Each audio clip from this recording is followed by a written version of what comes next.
Good morning, true crime friends. Anytime I'm holding Holly, it's because she was barking like a maniac and would not let me record. So here we are. Hopefully she sits here quietly. It's unlikely, honestly, based on her personality. Look, she's like a Dalmatian. She's not a Dalmatian, but she's like a Dalmatian. But look, we are here to talk true crime. No. Goodness. So I read this article on Twitter, the app formerly known as Twitter, currently known as X, about this dude down in Florida who got caught dealing drugs. And I was like, okay, whatever, it's Florida, people deal drugs. Here's the thing. This crime takes place in the Villages. The Villages is like a series of little towns in Florida that's a giant retirement community. And I'm talking like, 40,000 people, 100,000 people, something like that, all retirees. And the Villages is supposed to be like a wonderland for retirees. And this dude is down there, this senior citizen is down there dealing Viagra. Sir, this is what you were doing in your golden years? You were dealing Viagra? And so I'm reading quotes from the article and people were like, oh, he was helping out friends in need. I promise you, the men thought this was a need. The wives are like, what are you doing? Why don't you just leave me alone? You see, I have dishes to wash. I'm not saying that people in their golden years do not enjoy a little marital congress. I'm saying in terms of importance for most people in that age category that I am aware of, like, you want it, but not as much as others might, possibly your partner. So look, I'm like, okay, so we have like a 70-something drug dealer who's dealing Viagra. I sort of want to know everything about this man. And lucky me, he is in a documentary called Some Kind of Heaven. I think that's the name of it. I just watched it on Hulu. Child, this documentary is a mess. It's a mess. It is fascinating. It's boring. It's depressing. And the whole time I was like, wait, what? What am I watching right now? And there will be plenty of spoilers in this, I'm telling you right now. But there's not that much to spoil because it's a little bit dry. And I fell asleep through it 4 times. It was only on the 4th watching when I watched it just now with a fresh cup of coffee that I was able to get through it. But down there in the Villages, which is for like affluent 55-year and older people, all these custom built homes, lots and imagine a town of all custom built homes, all like palm trees and landscaped and whatever. You have an 80-year-old F-boy. Y'all know what I'm talking about. He's a hobosexual. He just goes from woman to woman trying to find a place to live. Dude, you are 81 and you are living out of your van. I cannot. In my mind, like, you all know these dudes, right? These dudes that are like partying and going from woman to woman and they're the good time guy and they're good looking and everybody loves them. And then you get tired of his mess and you like, yeah, I used to date that guy, but no more. I dated that guy in college. Didn't you date that guy in college? Everybody dated that guy in college or in your early 20s or whatever. And you're like, dodged a bullet with that one. Thank goodness I didn't settle down permanently with that dude. Although it's not that this kind of dude would settle down permanently. Anyway, this guy apparently got a DUI in California. So he left California to go to Florida and he just started hanging out, trying to find women to live with. You are 81. Your skin looks like a vintage Louis Vuitton bag. And you out here trying to pick up chicks? Sir, I'm going to need you to get your life together. He was like, I always figured I would live fast and drink hard and die young, poor. Now he's in his 80s and he's poor. Only he's not dead yet. And in one scene, he's like, I've been looking at the churches trying to find women. That didn't work out. I was at the bars trying to find women. That didn't work out. Now I'm at the pool. I think hanging out at the pool is going to work out for me. Sir, He finally reconnects with an old girlfriend. And I'm like, okay, this poor unsuspecting woman has let him move in, poor her. And he's like smoking cigars in her house. Sir, you are a house guest. You smoking cigar, roaming around the house, only in his underwear, breaking things, leaving messes. Next thing you know, he's back living in his van. I'm like, yeah, that seems right. I would have thrown his behind out too. She's like, he's not that affectionate and he's not this and he's not. I was like, oh my God. And then he calls his mother. How is your mother still alive? Sir, you just said you were 81. How old is your mama? And if your mama lived to be 100 and something, presumably, if you're 80, You have another 20 years of trying to find women to couch surf off of? Good luck. Good luck with that. A mess. Then there's this lonely woman who was just sad. She's like, I'm a widow and I'm looking for friends and I might join the Margaritaville Club, the Parrot Heads. And so she hooks up with a player. All of these people are in their 70s and 80s. What? She hooks up with this dude, but catches him looking at other women. And then she goes to like the golf cart salesperson, the golf cart shop. First of all, who knew you could trick out a golf cart like this? I was like, oh, I want me a golf cart now when I get old. A very fancy golf cart. And the dude is trying to hit on her. And she's like, oh, yeah. And they go out for margaritas. And she tastes the margarita. She's like, And then she catches him dirty dancing with another lady. Y'all gonna break a hip. I'm nervous. This woman went all down. She's doing the limbo and he's just like scooting atop her. I was like, y'all are in public. They hitting the club. They at the club. Now listen, the sun is fully up. It was probably 3:00 on a Saturday afternoon or whatever. But I'm like, y'all at the club, drunk, doing the limbo, dirty dancing, booties all tooched out and everything. I was here for it. But we cannot miss the golf cart drill team, where they drive the golf carts in formation and do whatever. This show has everything. But back to the Viagra drug dealer. Turns out, in addition to dealing Viagra, I think the Viagra charge was very recent. This film came out like 2 or 3 years ago. And back then he was like, in my old age, I have decided to be a little more experimental. And so now that I'm 77, I think I'm going to start experimenting with drugs. Sir, no. No. His poor long-suffering wife, she's like, he started smoking marijuana. Okay, fine. That's legal in lots of states, whatever. Then he started experimenting with cocaine, hallucinogenics, and all this other stuff in your 70s. Okay, you're retired. I guess you got the free time. Only he got arrested and had to go to court. And then he went to court and he was like, I don't need a lawyer. I can defend myself, sir. No, you cannot. You cannot. Then there's the footage of him in court where the judge is like, you are the rudest person I've ever had the misfortune of dealing with. And I've dealt with like rapists and murderers and drug dealers. You're here on a petty charge. He was like, Your Honor, they picked me up for THC. And yes, they found cocaine in my pockets, but it was like just a little cocaine that I forgot was there. And the judge was like, you realize this is recorded, right? And then the guy was like, right. So he keeps interrupting the judge. He tells the judge, yes, I have cocaine in my pockets. The judge was like, you've just confessed on film. He's like, right. My wife told me that this whole thing was killing her. And so maybe I should do this. Poor wife. Listen, this is the way that this entire thing is related to true crime. Number one, the Viagra dealer. Number two, his wife's going to kill him.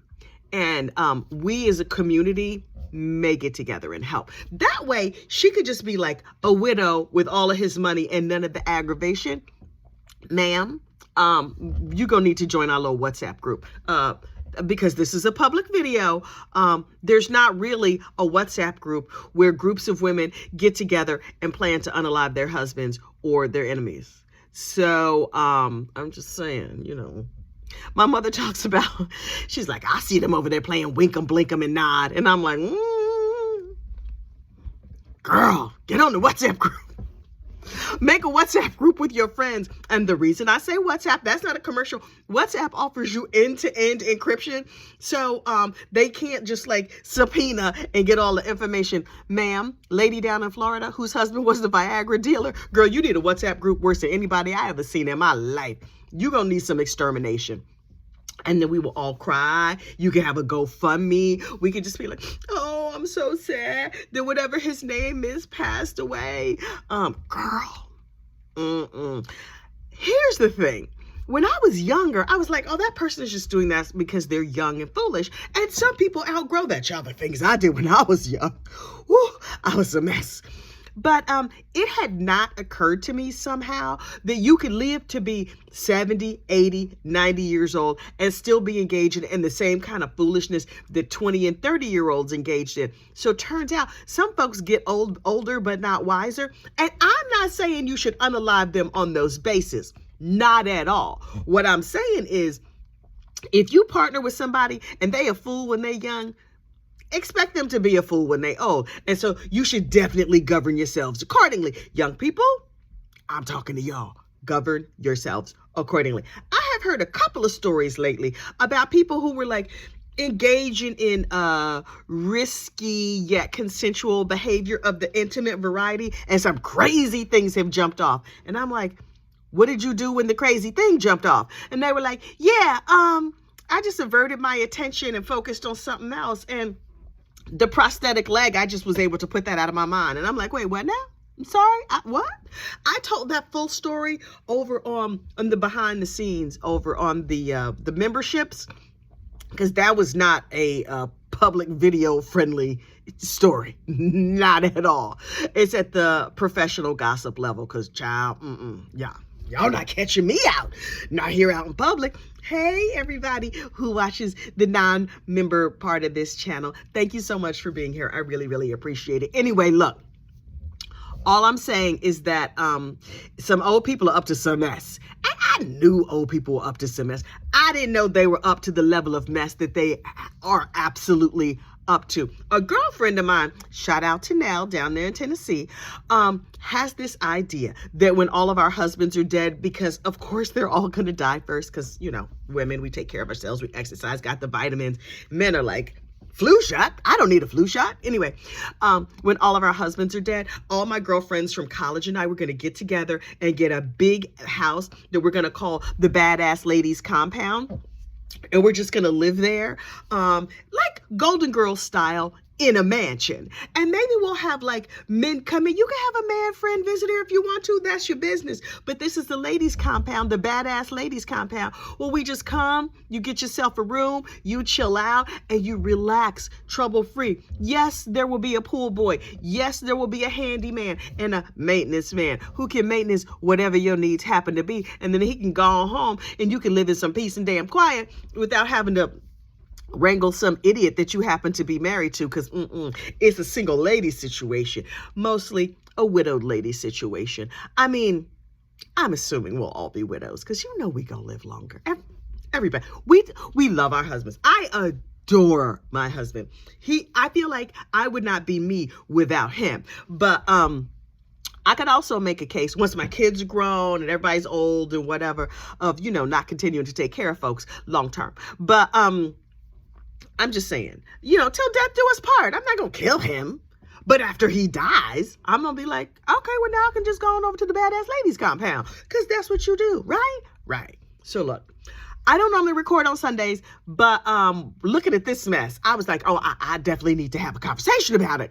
And in other true crime news, there is a scandal afoot over there at, what's the network? The Obsessed Network. Listen, my very, very first true crime comedy podcast was True Crime Obsessed. Wasn't it yours? I was obsessed with True Crime Obsessed. They brought you the true crime. They brought you the funny. It was hilarious. Jillian Pensavalli and Patrick Hines, I loved them. And then over time, it just was like less funny and more angry. And I was like, okay, whatever, that happens. And then they started the Obsessed Network, where they had like a whole bunch of funny podcasts, and some were serious and some were this and some were that. And I was like, oh, this is cool. I liked Obsessed with Disappeared, which later got renamed to I Think Not. I'm obsessed with I Think Not. It's still really a great podcast. All that other stuff on the Obsessed Network, no, thank you. And now, honey, there is a rumor out there that Mr. Patrick Hines, the founder and co-owner or whatever of the Obsessed Network, who by all accounts on his podcast is funny and hilarious. Apparently behind the scenes, he is a misogynist, a racist, and a nightmare. Wow. Okay, so there's an explosive article out here in these streets about all the shenanigans that are going on behind the scenes. And I will link the full article in the description of this video. And I was just like, oh, Who knew? And their podcast numbers are down, which they were making crazy money on their podcast. So even if the numbers are down, like, I don't think it's going to make a big difference. But anybody who gets labeled with that tag of like it's a toxic work environment or whatever, people not gonna want to work with you. People not gonna deal with your sponsors. People not gonna want to sponsor your shows and all that other stuff. So Patrick, sir, I hope you clean it up and get it together. Now, listen, they also have a Facebook group, and it got to the point where if you said anything at all that they didn't like, even if like you worded something incorrectly, instead of saying, oh, maybe you want to reword this so it's less blah, blah, blah, they just started denying posts. And they're like, nope, can't be posted, can't be posted, can't be posted. And a bunch of people left that group and started their own Facebook group called Obsessed with Obsessed, where you can post what you want. Now, you can't be rude, you can't be nasty, but you can absolutely say what you want to say and post all your comments and all your receipts. Child, folks have come with the receipts. And so I am obsessed with the Obsessed Network's drama. Glad I'm not a part of it. Don't want nothing to do with them. But they inspired me to start this madness that I call a YouTube channel. And yes, I have like 4 subscribers, but I love my subscribers. And we have fun in here, and we just have a little kiki and talk about the world and true crime and what's going on. Also, the Gossip, Rumor, and Innuendo Network is just me and a couple of dogs. A Yorkie poo and an Escapoo, and sometimes my husband and kids, but never their faces or anything like that, because they deserve privacy and they deserve a life. So look, I have a busy Sunday set out for me. I just baked some cookies. Look, it's just after 5 a.m. I've baked cookies. I'm going to make dinner for later tonight, possibly dinner for tomorrow. I'm going to vacuum these rugs. I got things to do. All the regular stuff you do on a Sunday morning. I'm all hopped up on cold medicine because I'm congested and whatever, but I still got my ear to the ground. I need to figure out what we're going to do for lunchtime true crime this week. Put some suggestions down in the comments because I'm looking for cases for lunchtime true crime. I think I'm going to do that that ratchet behind Corey Richins. Child, 2020, or was it Dateline, did an episode on her that was so crazy. I was like, right, we don't have a resolution to this case, and usually lunchtime true crime is old cases that already have a resolution. But that Corey Richins mess, Corey Richins is the lady who allegedly poisoned her husband with fentanyl and then wrote a children's book about grieving, and then went on TV and was like, we're so sad that my husband is no longer on this mortal coil. Girl, you killed him. That's why you can't make money off of being sad because he's dead when you are the one who made him dead. She ratchet AF. And I might be a little too excited about it. Now, I don't think you should go out and unalive people. And also, Corey Richins was Mormon. The Mormons are taking a beating right now. Mormon ladies, could you just put Mormon church, announce a moratorium on unaliving your husbands? Because, like, y'all, just like the Chad and Lori Daybell of it all, that lady who was like abusing her kids over there in Utah, y'all gotten crazy. Oh, wait. And in other Mormon news, Christine from Sister Wives became a legal wife yesterday. Congratulations to Christine. I'm going to see if I can find a picture of her. She looks so beautiful. Oh, my goodness. Now she is Christine Woolley, I think. Is she Christine Brown Woolley? Is she just Christine Woolley? I'm so thrilled for her that she got away from that terrible Cody Brown and those awful Sister Wives. Not all of them were awful. Only Robin Sullivan Brown was awful. But look, that's another story for another day. This dinner is not going to make itself. I need to cook. I need to get some things done. And if I cook this morning, then I don't have to cook tomorrow when I get home from work or whatever. Okay, listen, y'all have a great Sunday. And there will be no lunchtime true crime because it's a Sunday. But tomorrow, lunchtime true crime, and tonight true crime BFFs. Y'all know we're gonna get together and have a little chitty chat, right? We always do. Like and subscribe, like this video, subscribe to the channel, and click the join button, become a member, and come over and talk to us in the back room if you feel so moved. If not, we'll just see you in the next one. You have a great day. Bye.